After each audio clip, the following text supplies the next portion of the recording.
Our Runaway Kite by L M Montgomery.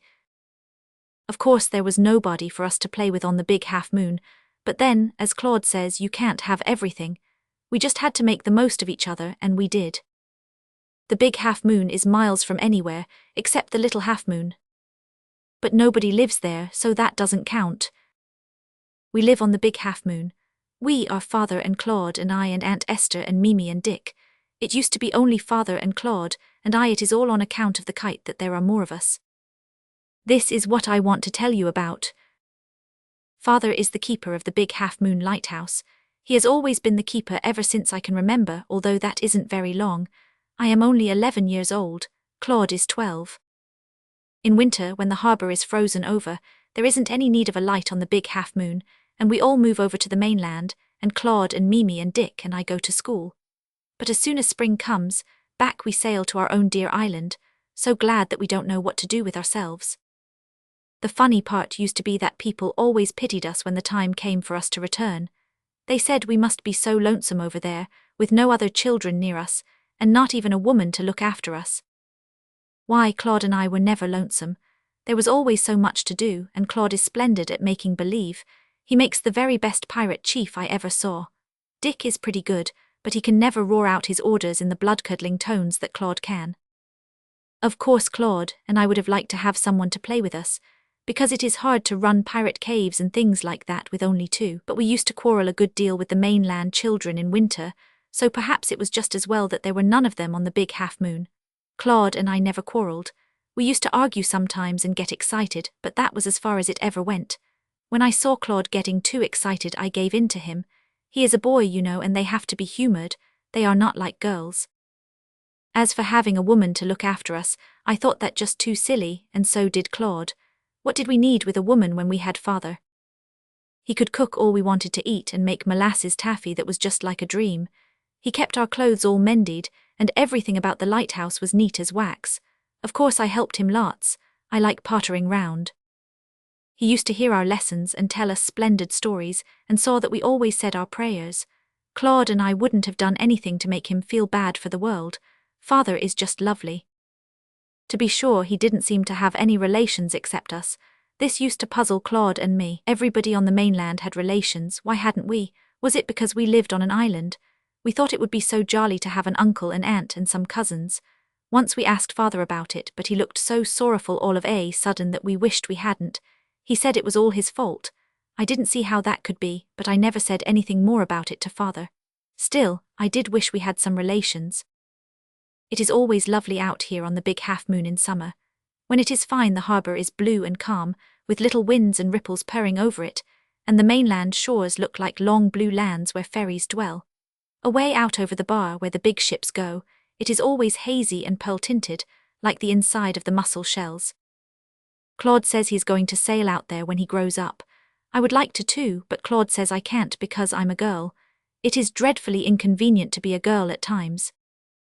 When it storms, it is grand to see the great waves come crashing up against the big half moon, as if they meant to swallow it right down. You can't see the little half moon at all then. It is hidden by the mist and spume. We had our pirate cave away up among the rocks, where we kept an old pistol with the lock broken, a rusty cutlass, a pair of knee boots, and Claude's jute beard and wig. Down on the shore around one of the horns of the half moon was the mermaid's pool, where we sailed our toy boats and watched for sea kelpies. We never saw any. Dick says there is no such thing as a kelpie, but then Dick has no imagination. It is no argument against a thing that you've never seen it. I have never seen the pyramids either, but I know that there are pyramids. Every summer we had some hobby. The last summer before Dick and Mimi came, we were crazy about kites. A winter boy on the mainland showed Claude how to make them, and when we went back to the big half moon we made kites galore. Even pirating wasn't such good fun. Claude would go around to the other side of the big half moon, and we would play shipwrecked mariners signalling to each other with kites. Oh, it was very exciting. We had one kite that was a dandy. It was as big as we could make it and covered with lovely red paper.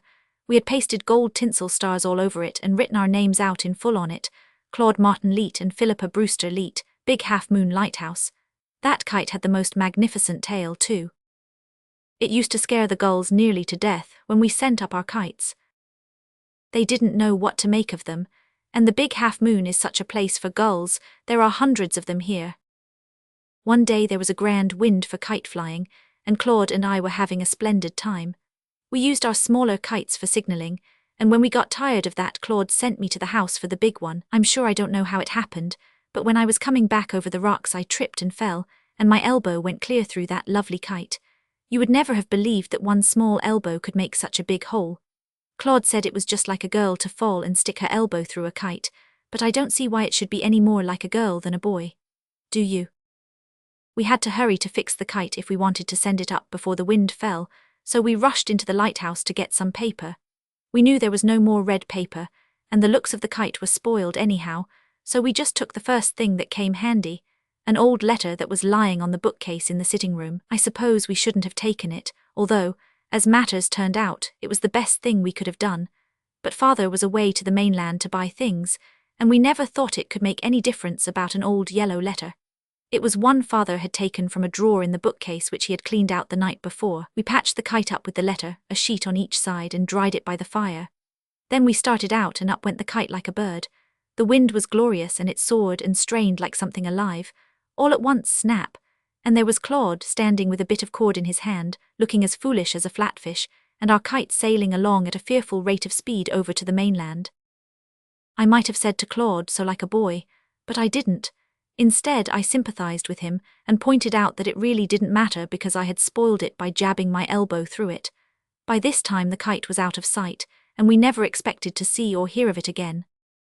A month later a letter came to the big half moon for Father. Jake Wiggins brought it over in his sloop. Father went off by himself to read it, and such a queer-looking face as he had when he came back.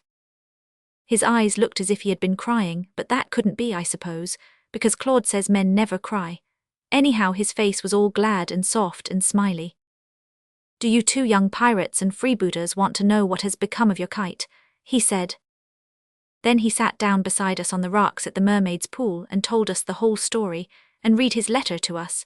It was the most amazing thing. It seems Father had had relations after all, a brother and a sister in particular. But when he was a young man he quarrelled with his brother, who didn't treat him very well. But he's been dead for years, so I won't say a word against him, and had gone away from home. He never went back, and he never even let them know he was living. Father says that this was very wrong of him, and I suppose it was since he says so, but I don't see how Father could do anything wrong. Anyway, he had a sister Esther whom he loved very much, but he felt bitter against her too, because he thought she took his brother's part too much. So, though a letter of hers asking him to go back did reach him, he never answered it, and he never heard anything more. Years afterward he felt sorry and went back, but his brother was dead and his sister had gone away, and he couldn't find out a single thing about her. So much for that, and now about the kite. The letter Father had just received was from his sister, our Aunt Esther, and the mother of Dick and Mimi.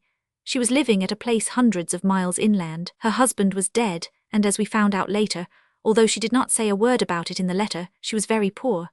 One day when Dick and Mimi were out in the woods looking for botany specimens, they saw something funny in the top of a tree. Dick climbed up and got it. It was a big red kite with a patch on each side and names written on it. They carried it home to their mother. Dick has since told us that she turned as pale as the dead when she saw our names on it.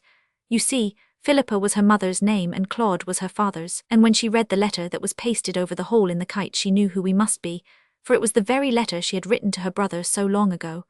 So she sat right down and wrote again, and this was the letter Jake Wiggins brought to the big half moon. It was a beautiful letter. I loved Aunt Esther before I ever saw her, just from that letter. Next day Father got Jake to take his place for a few days, and he left Claude and me over on the mainland while he went to see Aunt Esther. When he came back he brought Aunt Esther and Dick and Mimi with him, and they have been here ever since. You don't know how splendid it is. Aunt Esther is such a dear, and Dick and Mimi are too jolly for words. They love the big half moon as well as Claude and I do, and Dick makes a perfectly elegant shipwrecked mariner. But the best of it all is that we have relations now,